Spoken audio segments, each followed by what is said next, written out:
Selamat pagi, salam sahabat. Hari ini, Rabu 14 Mei tahun 2025. Kita akan merenungkan bersama firman Tuhan dari Bilangan 16. Bilangan pasal 16, demikianlah firman Tuhan, Korah bin Yizhar bin Kehat bin Lewi, beserta Datan dan Abiram, anak-anak Eliab, dan On bin Pelet, ketiganya orang Ruben, mengajak orang-orang untuk memberontak melawan Musa, beserta 250 orang Israel, pemimpin-pemimpin umat itu, yaitu orang-orang yang dipilih oleh rapat, semuanya orang-orang yang kenamaan. Maka mereka berkumpul mengerumuni Musa dan Harun, serta berkata kepada keduanya, "Sekarang cukuplah itu. Segenap umat itu adalah orang-orang kudus, dan Tuhan ada di tengah-tengah mereka. Mengapakah kamu meninggi-ninggikan diri di atas jemaah Tuhan?" Ketika Musa mendengar hal itu, sujudlah ia. Dan ia berkata kepada Korah dan segenap kumpulannya, "Besok pagi Tuhan akan memberitahukan siapa kepunyaannya dan siapa yang kudus, dan ia akan memperbolehkan orang itu mendekat kepadanya. Orang yang akan dipilihnya akan diperbolehkannya mendekat kepadanya. Perbuatlah begini, ambillah perbaraan-perbaraan, hai Korah, dan kamu segenap kumpulannya, bubuhlah api ke dalamnya dan taruhlah ukupan di atasnya, di hadapan Tuhan pada esok hari, dan orang yang akan dipilih Tuhan, dialah yang kudus. Cukuplah itu, hai orang-orang Lewi." Lalu berkatalah Musa kepada Korah, "Cobalah dengar, hai orang-orang Lewi. Belum cukupkah bagimu, bahwa kamu dipisahkan oleh Allah Israel dari umat Israel dan diperbolehkan mendekat kepadanya, supaya kamu melakukan pekerjaan pada kemah suci Tuhan dan bertugas bagi umat itu untuk melayani mereka, dan bahwa engkau diperbolehkan mendekat bersama-sama dengan semua saudaramu Bani Lewi? Dan sekarang mau pula kamu menuntut pangkat imam lagi? Sebab itu, engkau ini dengan segenap kumpulanmu, kamu bersepakat melawan Tuhan. Karena siapakah Harun, sehingga kamu bersungut-sungut kepadanya? Adapun Musa telah menyuruh orang untuk memanggil Datan dan Abiram, anak-anak Eliab, tetapi jawab mereka, kami tidak mau datang. Belum cukupkah, bahwa engkau memimpin kami keluar dari suatu negeri yang berlimpah-limpah susu dan madunya untuk membiarkan kami mati di padang gurun, sehingga masih juga engkau menjadikan dirimu Tuhan atas kami? Sungguh, engkau tidak membawa kami ke negeri yang berlimpah-limpah susu dan madunya, ataupun memberikan kepada kami ladang-ladang dan kebun-kebun anggur sebagai milik pusaka. Masakan engkau dapat mengelabui mata orang-orang ini? Kami tidak mau datang." Lalu sangat marahlah Musa dan ia berkata kepada Tuhan, "Janganlah perhatikan segala persembahan mereka. Belum pernah kuambil satu ekor keledai pun dari mereka, dan belum pernah kulakukan yang jahat kepada seseorang pun dari mereka." Lalu berkatalah Musa kepada Korah, "Engkau ini dengan segenap kumpulanmu harus menghadap Tuhan, engkau dan mereka dan Harun, pada esok hari. Baiklah kamu masing-masing membawa perbaraannya membubuh ukupan di atasnya. Lalu kamu mempersembahkan masing-masing perbaraannya ke hadapan Tuhan, 250 perbaraan, juga engkau ini dan Harun masing-masing harus membawa perbaraannya." Maka mereka masing-masing membawa perbaraannya, membubuh api ke dalamnya, menaruh ukupan di atasnya, lalu berdirilah mereka di depan pintu kemah pertemuan, juga Musa dan Harun. Ketika Korah mengumpulkan segenap umat itu melawan mereka berdua di depan pintu kemah pertemuan, tampaklah kemuliaan Tuhan kepada segenap umat itu. Lalu berfirmanlah Tuhan kepada Musa dan Harun, "Pisahkanlah dirimu dari tengah-tengah umat ini, supaya kuhancurkan mereka dalam sekejap mata." Tetapi sujudlah mereka berdua dan berkata, "Ya Allah, Allah dari roh segala makhluk, Satu orang saja berdosa. Masakan engkau murka terhadap segenap perkumpulan ini? Maka berfirmanlah Tuhan kepada Musa, katakanlah kepada umat itu, pergilah dari sekeliling tempat kediaman Korah, Datan dan Abiram. Lalu pergilah Musa kepada Datan dan Abiram, dan para tua-tua Israel mengikuti dia.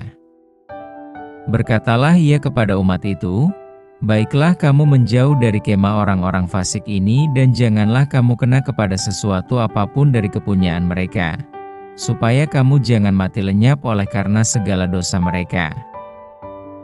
Maka pergilah mereka dari sekeliling tempat kediaman Korah, Datan dan Abiram. Keluarlah Datan dan Abiram, lalu berdiri di depan pintu kemah mereka bersama-sama dengan istrinya, para anaknya dan anak-anak yang kecil. Sesudah itu berkatalah Musa, dari hal inilah kamu akan tahu, bahwa aku diutus Tuhan untuk melakukan segala perbuatan ini, dan hal itu bukanlah dari hatiku sendiri. Jika orang-orang ini nanti mati seperti matinya setiap manusia, dan mereka mengalami yang dialami setiap manusia, maka aku tidak diutus Tuhan.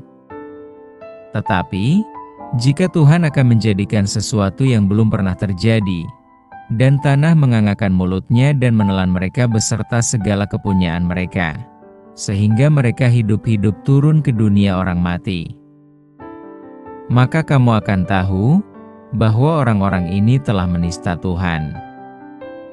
Baru saja ia selesai mengucapkan segala perkataan itu, maka terbelahlah tanah yang di bawah mereka, dan bumi membuka mulutnya dan menelan mereka dengan seisi rumahnya dan dengan semua orang yang ada pada Korah dan dengan segala harta milik mereka. Demikianlah mereka dengan semua orang yang ada pada mereka turun hidup-hidup ke dunia orang mati, dan bumi menutupi mereka, sehingga mereka binasa dari tengah-tengah jemaah itu. Dan semua orang Israel yang di sekeliling mereka berlarian mendengar teriak mereka, sebab kata mereka, jangan-jangan bumi menelan kita juga. Lagi keluarlah api, berasal daripada Tuhan, lalu memakan habis ke-250 orang yang mempersembahkan ukupan itu. Tuhan berfirman kepada Musa, katakanlah kepada Eleazar, anak Imam Harun, supaya ia mengangkat perbaraan-perbaraan dari antara kebakaran itu, lalu hamburkanlah api itu jauh-jauh, karena semuanya itu kudus, yakni perbaraan orang-orang berdosa yang telah membayarkan nyawanya. Kemudian semuanya itu harus ditempat tipis-tipis menjadi salut mezbah, sebab telah dibawa ke hadapan Tuhan oleh orang-orang itu, jadi semuanya itu kudus. Dengan demikian hal itu menjadi tanda bagi orang Israel. Maka Imam Eleazar mengambil perbaraan-perbaraan tembaga yang telah dibawa oleh orang-orang yang terbakar itu, lalu ditempa menjadi salut mezbah.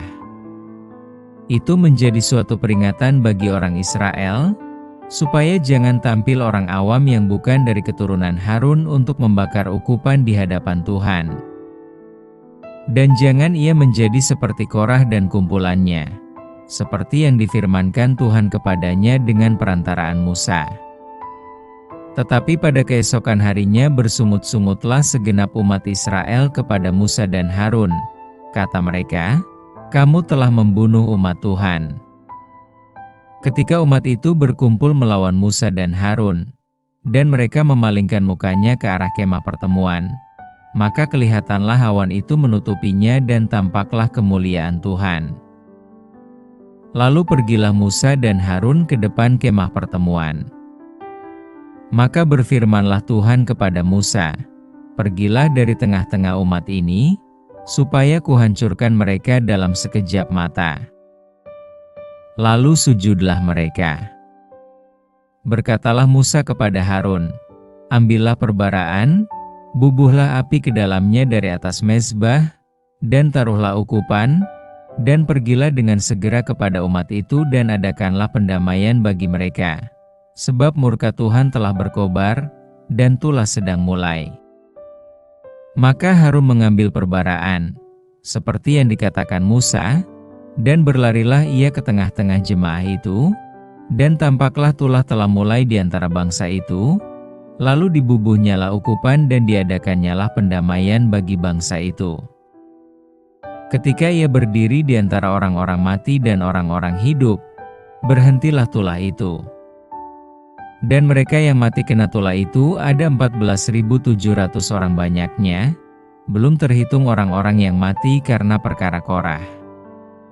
Ketika Harun kembali kepada Musa di depan pintu kemah pertemuan, tulah itu telah berhenti. Dengan tema ambisi yang dikuduskan. Ada sekelompok orang yang memiliki ambisi yang salah. Mereka menghasut 250 pemimpin umat Israel untuk menggugat otoritas Musa dan Harun di ayat 2-3. Mereka berdalih seluruh jemaat adalah kudus dan dapat melakukan pekerjaan Musa dan Harun. Mereka adalah Korah, Datan, Abiram, dan On di ayat pertama. Korah berasal dari suku Lewi. Suku ini bertugas di kemah suci, memeriksa korban umat dan mengawasi peribadahan Israel. Lihat di Bilangan 3 ayat 5-10. Mereka sebenarnya diperbolehkan mendekat, berdiri di hadapan Tuhan. Namun ia menuntut pangkat imam lagi di ayat 8 dan 9. Datan, Abiram, dan On berasal dari suku Ruben. Mereka merasa memiliki keistimewaan khusus dalam hierarki bangsa Israel. Komplain mereka adalah Musa tidak kompeten membawa mereka ke tanah perjanjian. Alhasil sikap mereka adalah tidak mau menghormati Musa di ayat 12-15. Korah gagal memahami bahwa menjadi imam adalah perihal penetapan dan pengutusan oleh Allah. Bandingkan dengan Keluaran 28 ayat 1 dan Ibrani 5 ayat 1-4. Karena itu Allah menghukum mereka dengan keras di ayat 23-35. Sebab mereka pada dasarnya sedang melawan Allah sendiri. Ketidakpuasan dan ambisi yang tidak terkendali membawa kepada pemberontakan dan kehancuran. Korah, Datan, Abiram, dan On tidak hanya merusak hubungan mereka dengan Musa dan Harun. Mereka menghancurkan diri sendiri dan pengikut mereka. Tanah terbelah dan menelan mereka, serta semua yang mereka miliki. Ini menunjukkan betapa seriusnya Tuhan memandang pemberontakan itu. Ketidakpuasan dan ambisi itu penting dan dapat melahirkan visi. Namun jika tidak terkendali bisa berakibat fatal seperti yang dialami oleh para pemberontak itu. Jika tidak dikendalikan, ketidakpuasan membuat kita melawan pemimpin. Bukannya membangun, ambisi yang tak terkendali berpotensi menghancurkan struktur hierarki di mana kita berada. Kita perlu mengendalikan ketidakpuasan kita serta mengarahkan ambisi kita sesuai kehendak Allah. Dengan demikian, sikap, tindakan, dan perjuangan kita sejalan dengan kerinduan Allah. Mari bersama kita berdoa. Selamat pagi ya Tuhan, kami ucap syukur untuk pagi ini kami boleh bersama-sama diingatkan, mampukan kami untuk memiliki ambisi yang benar.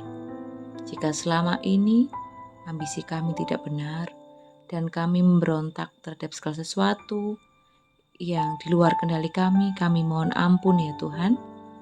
Untuk waktu ke depan, mampukan kami untuk boleh berkata, bersikap, dan berpikir seturut dengan kehendak-Mu. Biarlah setiap ambisi dan mimpi yang kami miliki boleh seturut dengan kehendak-Mu. Terima kasih ya Tuhan. Di dalam nama-Mu kami berdoa dan mengucap syukur. Haleluya. Amin. Demikian renungan kita pada hari ini. Tuhan Yesus memberkati.